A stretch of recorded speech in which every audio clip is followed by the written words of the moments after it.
Amazing. That's why we're so popular in the world, ladies and gentlemen. We just murdered 1 million people in the country next to Iran. We murdered another 1 million people in the other country on the other side, in Libya. We just dropped 27,000 bombs in Syria to the country just to the north. We're still occupying Afghanistan.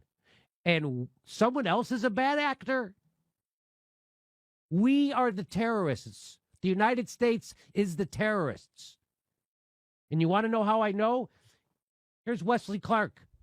Here's a general to tell you what the real agenda is. About 10 days after 9/11, I went through the Pentagon and I saw Secretary Rumsfeld and Deputy Secretary Wolfowitz. I went downstairs just to say hello to some of the people on the Joint Staff who used to work for me. And one of the generals called me in. He said, "Sir, you got to come in. You got to come in and talk to me a second." I said, "Well, you're too busy." He said, "No." He says, "We've made the decision. We're going to war with Iraq." This was on or about the 20th of September. I said, "We're going to war with Iraq. Why?" He said, "I don't know." He said, "I guess they don't know what else to do."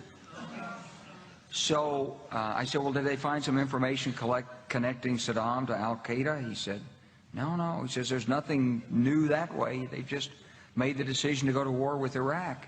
He said, "I guess it's like we don't know what to do about terrorists, but we've got a good military and we can take down governments." And he said, "I guess if the only tool you have is a hammer, every problem has to look like a nail." So I came back to see him a few weeks later, and by that time we were bombing in Afghanistan. I said, "Are we still going to war with Iraq?" And he said, "Oh, it's worse than that." He said, he reached over on his desk, he picked up a piece of paper, he said, I just got this down from upstairs, meaning the Secretary of Defense's office today, and he said, "This is a memo that describes how we're going to take out 7 countries in 5 years, starting with Iraq and then Syria, Lebanon, Libya, Somalia, Sudan, and finishing off Iran."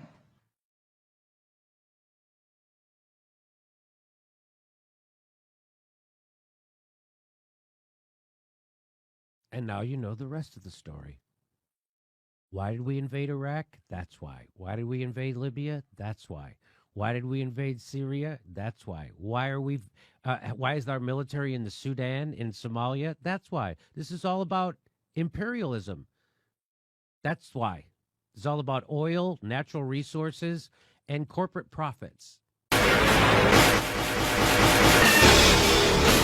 Are we losing this war? Absolutely no way. Actually, it's a lot of fun to fight them. It's a hell of a hoot.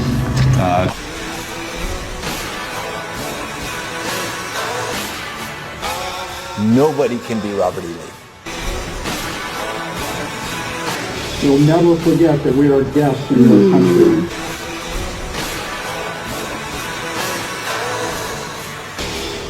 I have witnessed the improvement of military communities through the military housing privatization.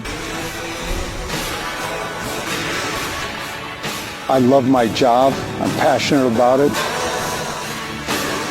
This terrorist threat is the biggest threat our nation. We've been in the Middle East for the last 50 years, providing stability. We're not always in combat to do things.